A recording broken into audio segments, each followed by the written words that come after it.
এইবিলাক অমংগলে চিন্তা নকৰিবিচোন এইবিলাক কোবাক মুখেৰে নানিবিচোন কাৰণ তই এতিয়া ডাঙৰ হৈছ তই এতিয়া জনা বুজা হৈছ আৰু কেইদিনমান পিছত তই এইটো মুখ খাব লাগিব আৰু তই যদি ডাঙৰ হৈছ তই এতিয়া পৰিশ্ৰম কৰিব লাগিব কাৰণ পৰিশ্ৰমে ধন নাই ধৰ্ম নাই সুখ আলস্যই দৰিদ্ৰ নাই বাপে নাই দুখ যিয়েই যেন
মই এতিয়া ডাঙৰ হৈছো মই এতিয়া যুৱক হৈছো এতিয়া বুজাবলগীয়া আছে মই এতিয়া ডাঙৰ হৈছো গতিকে হলে মোৰ মতে কৰি কৰ্ম কৰি কৰ্ম কৰি আৰু কান্দা দেখি দময়ন্তী আবিস্ময়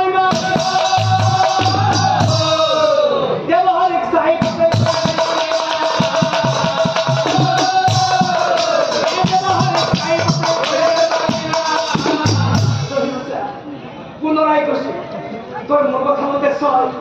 নহলে মহাবিপদ পড়িবি সব আছে নহলে মহাবিপদ পড়িবি মহাবিপদ কি বিপদ কোনো বিপদে মোক একো কৰিব নোৱাৰে পিছে মায়ে কৈছে পৰিশ্ৰম কৰিলে ধন পায় আৰু ধন কৰিলে সুখ পায় মিছা কথা কেতিয়া পৰিশ্ৰম কৰিলে ধন নাপায় আৰু কেতিয়া ধন কৰি ঘূৰি ফুৰে সুখ নাপায় যাৰ ধন আছে তাৰ সুখ আছে আৰু যাৰ সুখ আছে তাৰহে ধৰ্ম আছে মায়ে কেতিয়া কথা বুজি পোৱা আৰু সেইকাৰণে মোক ওলোটা কৰি দিছে পিছে মায়ে আৰু এটা কথা কৈছে বোলে মই এতিয়া ডাঙৰ হৈছো মই বোলে মাক খুৱাব লাগিব মায়েতো সঁচা কথাই কৈছে কাৰণ মই যিহেতু মাৰ একমাত্ৰ সন্তান মইতো মাক খুৱাবই লাগিব তাৰমানে মাক খবৰ হলে ধন লাগিব আৰু ময়ে কৈছো পৰিশ্ৰম নকৰো ধন থাকিব পাৰি বুলি কেনেকৈ পাৰি পৰিশ্ৰম নকৰো ধন থাকিব পাৰি পৰিশ্ৰম নকৰো ধন ঘটাৰ এটাই উপায় সেইটো হৈছে সুবৃত্তি আৰু সেইদিনা পৰাই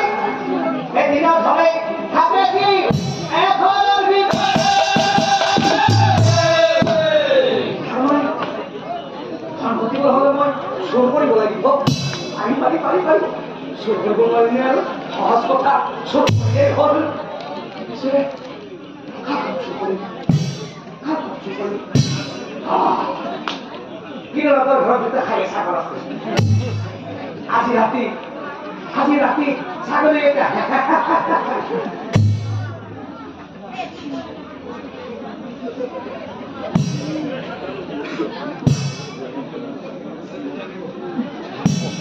পানী দিছিলে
মানুহবিলাকে মোক খেদি খেদি আহি আছে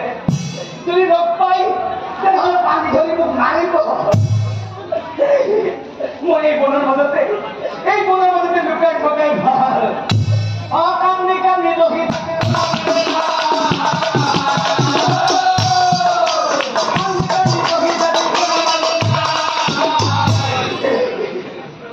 মই এনেকৈ বনাবত বহি থাকিব নোৱাৰো যদি মই এনেকৈ বনমাজত বহি থাকো তেনেহ'লে এই বনমাজত থকা হিংস্ৰ প্ৰাণীবিলাক দেখি মোক খাই পেলাব আৰু মই ঘৰলৈ ঘূৰি যাব নোৱাৰো ঘৰলৈ ঘূৰি গ'লে মানুহবিলাকে মোক ধৰি ধৰি মাৰিব এতিয়া মই কি কৰোঁ এতিয়া মই কলৈ যাওঁ মোৰ যে ঠিকনাই নাই ঠিকনা বিঘি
আপলোড করে বলি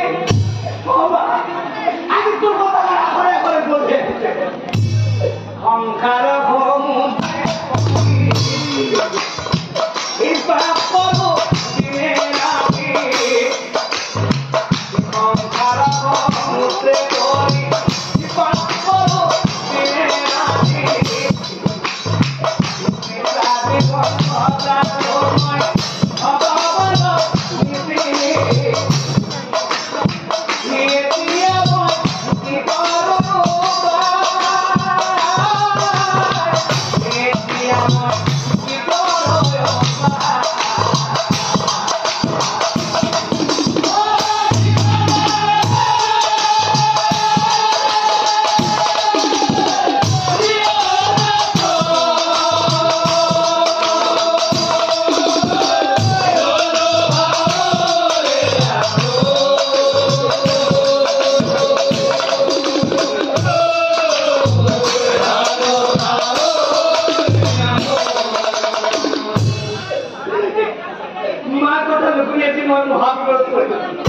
তুমি মোর মা কথা শুনিলে হয়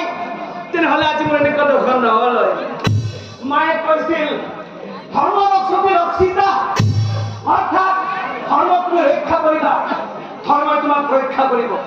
পিছে কি ধৰ্ম কেনেকৈ পালন কৰিব লাগে সেইটো মই মাৰ পৰা নিশিকিলো মায়ে আৰু কৈছিল সদায় পুৱা ভগৱানক আৰাধনা কৰিবলৈ পিছে কোনজন ভগৱানক কেনেকৈ আৰাধনা কৰে সেইটো মই মাৰ পৰা নিশিকিলো এতিয়া মই কি কৰো এতিয়া মই কলৈ যাওঁ মায়ে যিহেতু কৈছিল ভগৱানক আৰাধনা কৰিবলৈ গতিকে এই মনোমতত এই বৃক্ষৰ বহি ডাঙৰ ডাঙৰকৈ আকাশ পাৰি পাৰি ভগৱান ভগৱানলৈ চিঞৰি থাকি যাতে কোনোবা এজন ভগৱানে আহি মোক এই বিপদৰ পৰা উদ্ধাৰ কৰে যাতে কোনোবা এজন ভগৱানে আহি মোক এই বিপদৰ পৰা উদ্ধাৰ কৰে ভগৱান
নাৰদমুনিয়ে কৈ আছিল আজি কি নাৰদমুনিয়ে এই ভগৱান শব্দ শুনা পাইছিল স্বৰ্গৰ পৰা নাৰদমুনি নামি নাৰায়ণ নাৰায়ণ নাৰায়ণ দেৱহৰি ৰাগে যায় দেৱহৰি ৰাগে যায় এইটো হে দেৱহৰি অ তুমি যেনেকৈ ভগৱান ভগৱানলৈ চিঞৰি আছা কোনজন ভগৱান মাতি আছে আৰু একজন ভগৱান মাতিলে ভগৱানক সহায় হে দেৱহৰি ভগৱানক পাবলৈ হলে প্ৰথমে তুমি গুৰুৰ ওচৰত দীক্ষা ল'ব লাগিব সেই গুৰুৱে দেখুৱাই দিব কেনেকৈ ভগৱানক ক'ব পাৰে গতিকে যোৱা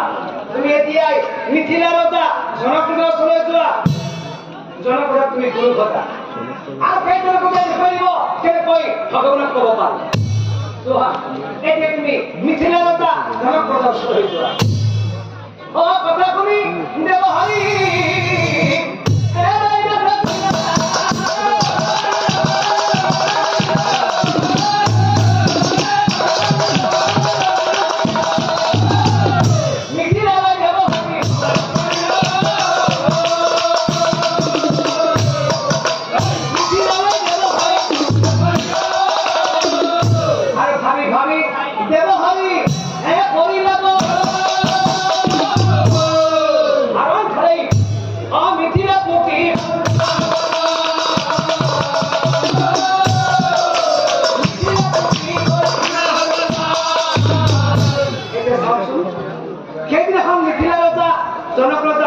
राज्य এখন যজ্ঞপতি বহি আছিল যজ্ঞকুণ্ডত তেওঁ ঢালি আছিল যেতিয়া ৰক্তকৈ যজ্ঞকুণ্ডত জ্বলি উঠিছিল যেতিয়া জনপ্ৰজাই সেই জুইত নিজৰ সভাখন ভৰাই দিছিল আৰু নহতখনেই এজন সুন্দৰ যুৱতীক ঘৰত থৈ বহি আছিল ঠিক সেই সময়ত হেনো কালি দেৱহৰি উপস্থিত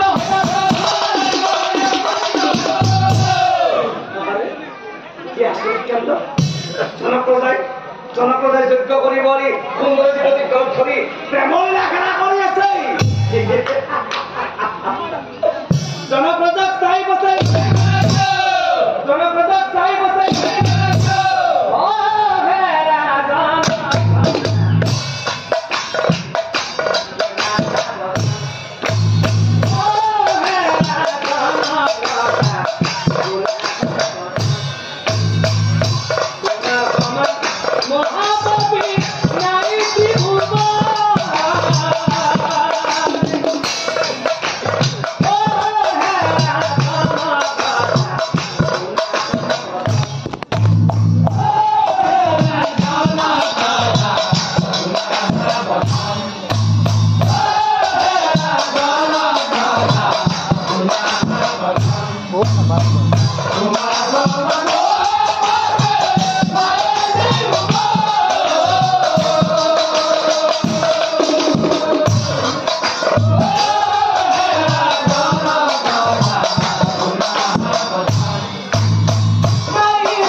মই মহাপাপী তেনেহলে শুনা কায়বাক্য শুদ্ধ হলেই মন শুদ্ধ হব আৰু বাবা মন শুদ্ধ হলে তোমাৰ ভকতি শিকিব হৃদয়ত পাপ লৈ পাপ চিন্তা কৰি ঈশ্বৰ সাধনা ফল লভিব নোৱাৰি বাবা কায় বাক্য আৰু মন দুইটা বস্তু শুদ্ধ হয় তেন্তে সেইজনাই ভগৱন্ত তুমি ভোগ পায় তুমি জীৱনত বহুত পাপ কাম কৰিছা আৰু সেইকাৰণে হ'ব তুমি পাপ চিন্তালৈ আহিছা আৰু আহি তুমি মোৰ বাহতখন দেখা পাবা মোৰ যে গুহাখন জুই পুৰা গৈ আছে সেইটো হ'লে তুমি দেখা নাপালা কান্দা দেখি দেৱ হৰি এ বিষ্ণু ইমান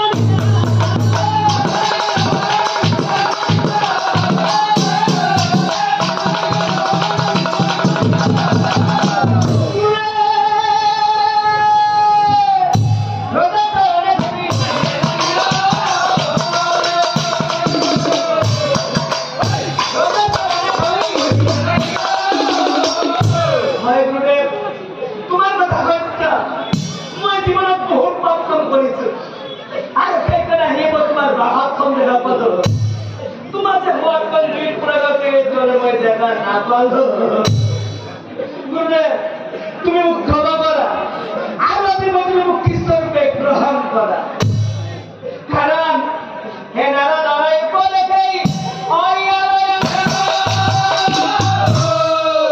নাজানি নুশুনি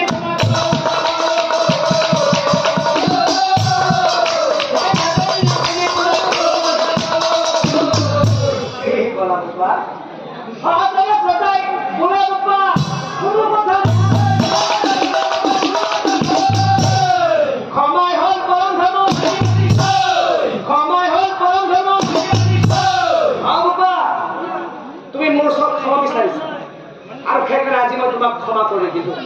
উঠা উঠা উঠা উঠা উঠা উঠা এই আজিৰ পৰাই খ্ৰীষ্টৰূপে পৰিণগ্ৰহ আৰু যে তুমি মোৰ আজিৰ পৰা খ্ৰীষ্ট হলা গতিকে মোৰ লক্ষ্য ৰাখি তুমি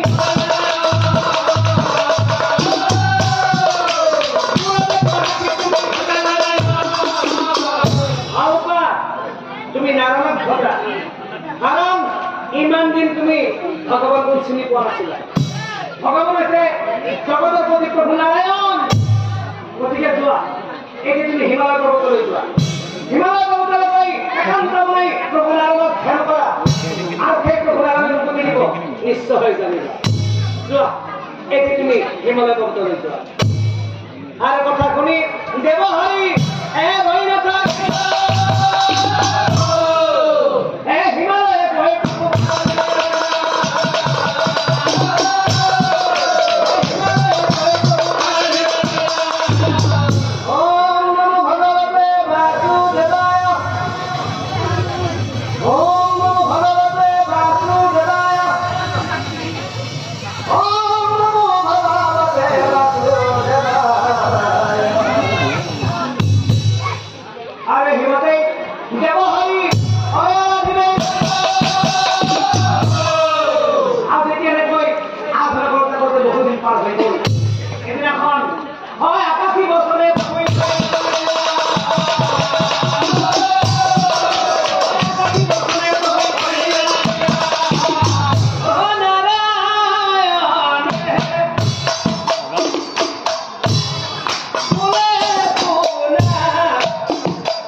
ভকতি বলত নহয় তোমাৰ ভকতি বলত নহয় তোমাৰ পিতৃ মাতৃৰ ভকতি বলত তুমি যেতিয়া মাতৃৰ লগত আছিলা তোমাৰ পিতৃ মাতৃয়ে ডিঙি খাই মোক ঘাঁহ ঘাঁহ কৰিছে আৰু আজি সেই পিতৃ মাতৃৰ ভকতি বলত অহা জন্মত মই তোমাক মই চৰণ বিষ্ণুৰূপে জনাম দিম আৰু শুনাব পাৰে নহয় তুমি জীৱনত বহুত পাপ কাম কৰিলা সমস্ত পাপ মোৰ নাম লৈ তুমি নাশ কৰিলা গতিকে তোমাৰ নাম দিদি দেৱ হয় তোমাৰ নাম দিদি দেৱ হয় অহা জন্মত সেই চন্দন বৃক্ষ তোমাৰ নামেৰে জগতেই দেৱ বৃক্ষ বুলিও জানিব অহা জন্মত সেই চন্দন বৃক্ষ তোমাৰ নামেৰে জগতেই দেৱ বৃক্ষ বুলিও জানিব আৰু এই বুলি